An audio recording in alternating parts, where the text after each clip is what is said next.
I'm Teresa Carraggio, and this is Third Paradigm. Today, I'm embracing my role as a domestic truth agent.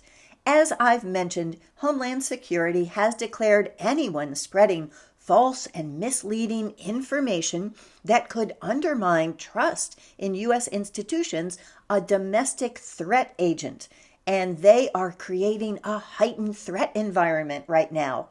So I think that those of us who take our responsibility seriously to spread true and factual information, particularly if it undermines trust in U.S. institutions, should unite and put this on our business card. Now, as one commenter said, if undermining trust in U.S. institutions was a threat, then Homeland Security needs to arrest every politician every time they open their mouth, according to him. So I think of these things that get censored as being kind of like a poker player's tell. You know, when they are lying and you know it because they will fiddle with their earlobe or something like that. So I look particularly at what is being censored. So far, I've had three things. I've had comments that said the pandemic is over, taken down immediately. My second comment that got taken down twice was one that said, in response to the truckers, many of us will never use GoFundMe again. And then my video called How to Lie with Statistics was taken down for medical misinformation. I appealed and asked, please let me know because I don't want to do this again. Where have I used misinformation? And they simply rejected my appeal. So my daughter says that, well, you used vaccination and data manipulation in the same sentence, Mom. Duh. But I'm going to include parts of that here. One, because it's getting some good traction on Rumble. I have to say it was a nice incentive for me to start transferring all of my political videos over to Rumble. I've made a whopping 13 cents so far. And then I have removed, of course, all the parts that are false and misleading so you can feel confident in what you're about to see. Before that, though, I want to be talking about students and about athletes and about some traction that I've gotten lately in my quest to investigate our own data. This past week, I was interviewed by our local radio station called K-Squid. We are very fond of squid here in Santa Cruz. And I also had a letter to the editor that was published. It was in response to an op-ed talking about how teachers want masking for students to continue, even though it has been lifted for indoor for everyone who is vaccinated. And they want that to continue because they want to protect themselves from the virus, and they want to keep preserving on-site instruction and not have unvaccinated kids have to be at home and go back to remote learning. So I sent this letter saying, well, before teachers make this risk-benefit analysis in which kids bear all the risk for absolutely no benefit, they should know what their risk is. And therefore, even though CDC has stopped collecting data on COVID deaths, we could find out ourselves, is this something that's still a threat? And if they feel like any risk is too high for them, maybe they could continue to be in masked classrooms with other parents who feel the same way for their kids, or do remote learning, but not everyone. Coincidentally, my local online newspaper called The Patch did an article that said that 10 people had died of COVID in January through February so far. So since Omicron has been the prevalent strain. Now, all these people had serious underlying conditions. One was 100, 3 were in their 90s, 2 were in their 80s, and 2 were in their 70s. So only one person was in their 50s. Of these people, they don't tell us whether they were admitted because of COVID symptoms or whether they just happened to test for it after they were admitted for something else. So of all of these, 9 were vaccinated and 1 was not. Their conclusion was that reports show that someone who is unvaccinated is 30 times more likely to die of COVID, and therefore we should all get vaccinated. I don't think that Santa Cruz County has a 90% vaccination rate. So the number of people going from their statistics is actually higher dying of COVID than the one person who is not. The issue of students and masking is about to get even more insidious than the psychological manipulation that they have been doing with adults. And I've talked about the Yale study from July 2020, where they tested out what kind of emotional messaging would make someone more likely, when it was available, to be vaccinated, more likely to put pressure on their friends and family, and more likely to be afraid of someone who is unvaccinated and to be angry, to increase the amount of animosity. Now that I read that study, I keep seeing it everywhere. I keep seeing the same messages that are being promoted by people who I know or by people online, and I can see them directly taken from that study. But now it is getting even worse, because what they're considering is to say, okay, well, we can take the masks off for children in schools if we have a certain percentage of vaccination rate. How is that going to affect kids? We're going to have peer pressure to make kids take drugs, and take drugs where the effects are irrevocable. So now, if a kid is not vaccinated, all of their friends, everyone in school is going to be looking at them and saying, it's your fault I have to wear a mask. If it wasn't for people like you, I wouldn't have to wear a mask.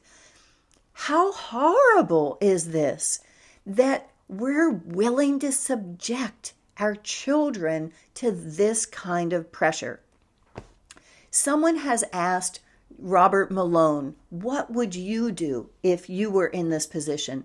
And his advice is a hard one for parents, but to say there's a lot of good homeschooling going on, and there are ways to be able to do it, to partner with other parents, and maybe this is just a time to step back.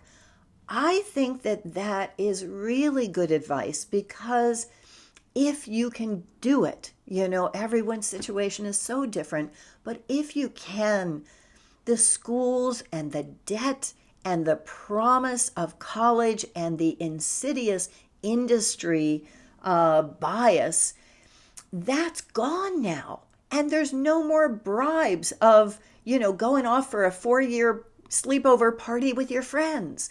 Without the joy, without the fun, I don't think our kids are falling for that anymore. And so we have a chance maybe to reinvent this, and I think we should take it. None of the choices given to the subjects in the Yale study group were actual peer-reviewed, randomized, double-blind studies that had shown the vaccines to be safe and effective.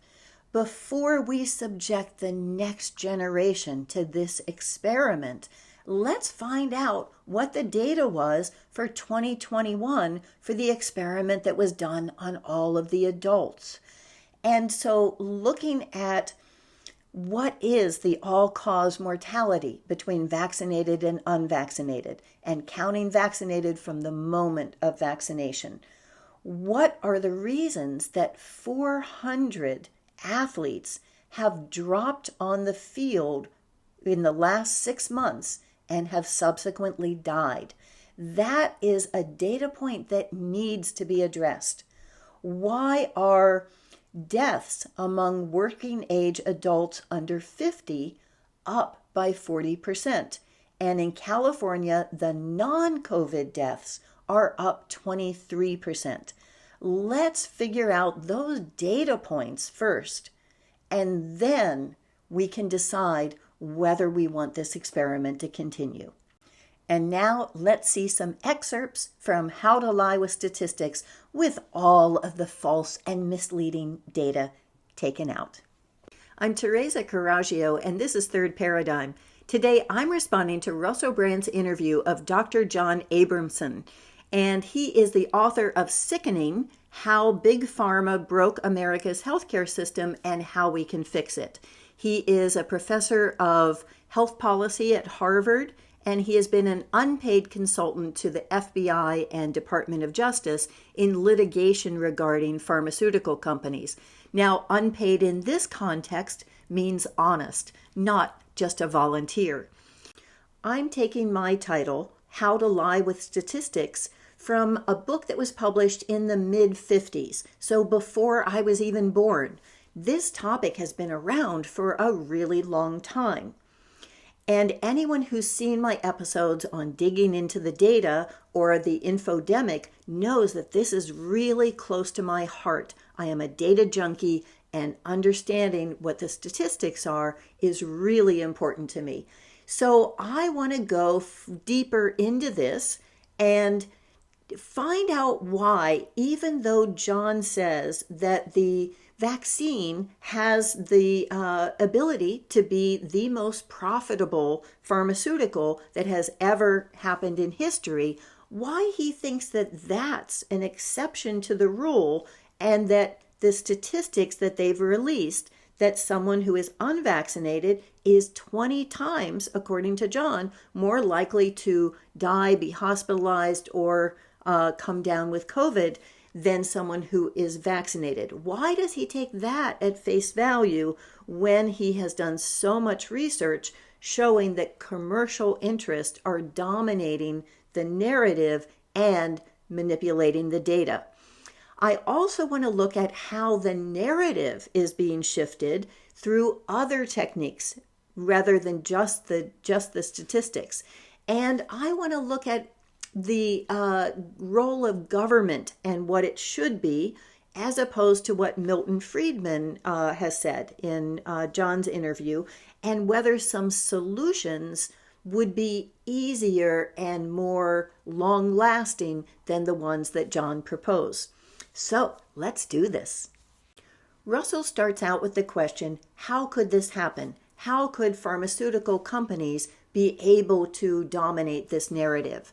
And what John says is very interesting, that physicians trust scientific studies. They look at them and they say, even if this was funded by the pharmaceutical industry, I still know that it was peer-reviewed.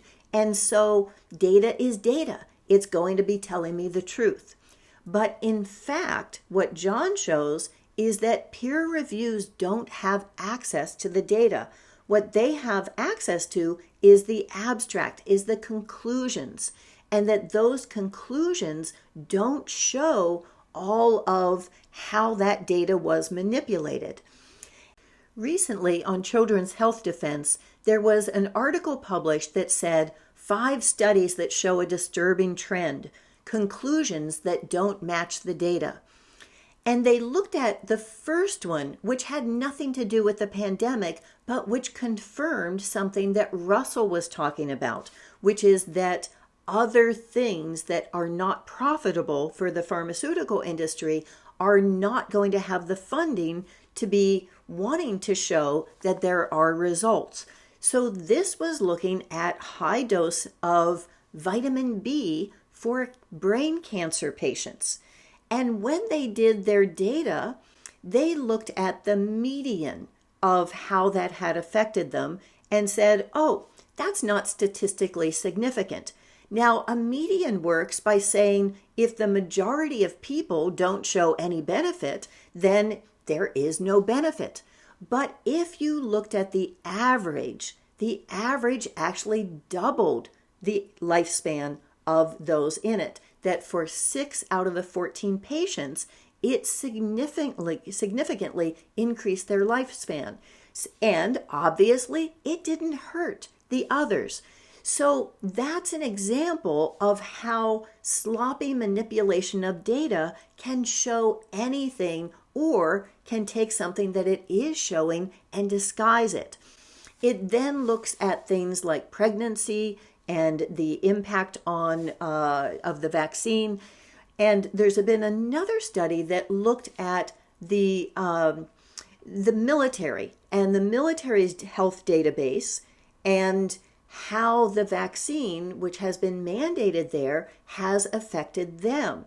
That in 2021, the rate of miscarriages tripled, the rate of cancers tripled, and the rate of neurological disease increased 10,000% from 80,000 to 800,000.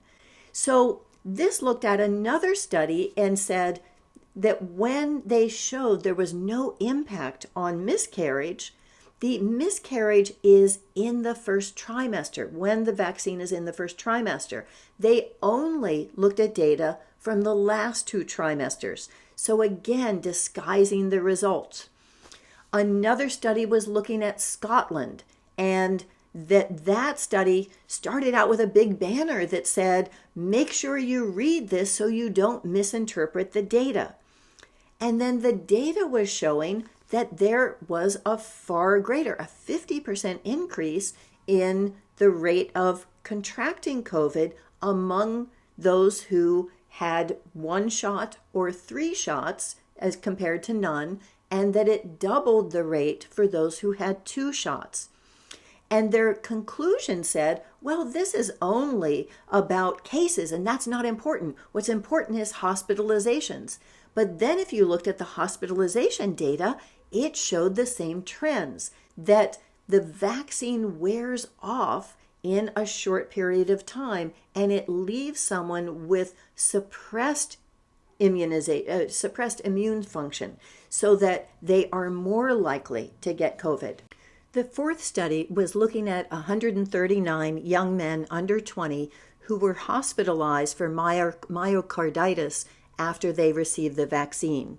So the conclusion that was drawn was that most cases of myocarditis are mild after the vaccine and resolve quickly.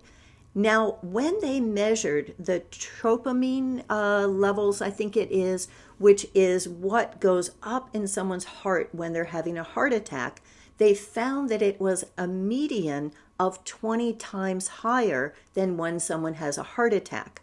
Myocarditis is not a mild thing. It is something that in older adults will shorten their lifespan by half.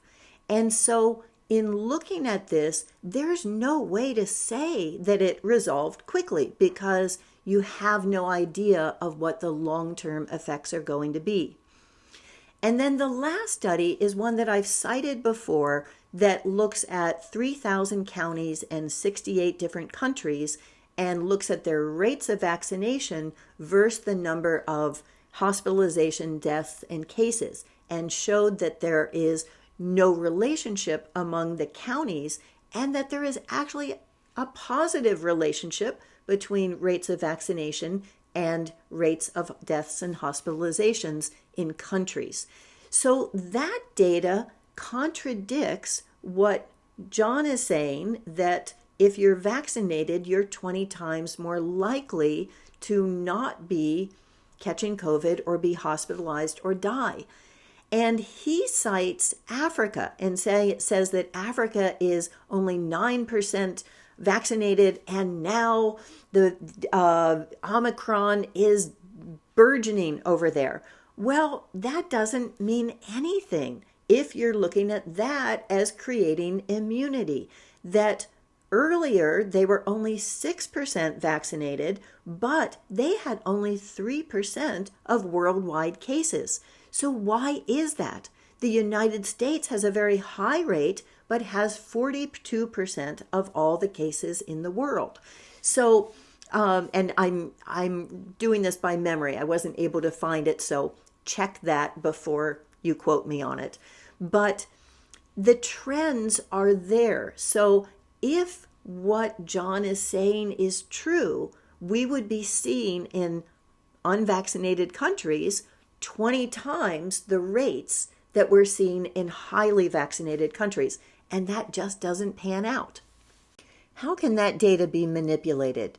As we looked at in digging into the data, in the UK, they don't count someone as vaccinated for the first 3 weeks. In the US, they don't count them for the first 2 weeks. During that time, they're not considered their own category. They're considered unvaccinated. So the more deadly that the vaccination is, the more that it looks as if the unvaccinated are dying. That is the kind of error that a high school student in stats would be able to find. That's a methodology that muddies your data, because rather than making that a third category, they're lumping it in with the unvaccinated. Now I want to look at another form of manipulation that was reported in another CHD article.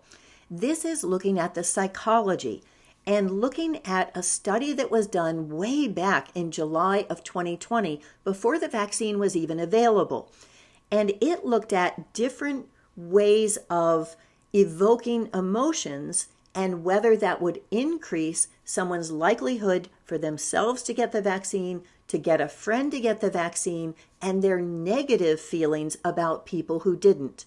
What they found is that not being brave was especially good at having negative feelings at people who didn't, that a sense of shame, of think what you would feel like if someone caught it because you didn't get vaccinated, and then looking at your social responsibility, that there is a reciprocity, and therefore if some people are getting it, others need to also. None of this had anything to do with the actual facts, whether these were something that was true or not. What they were just the messaging, and finding out how can we give this message that trust the science is the way to go. And someone who does not believe in the vaccine is someone who doesn't understand science. What are the solutions to this? John says a for-profit corporation like pharmaceutical companies are going to be for-profit.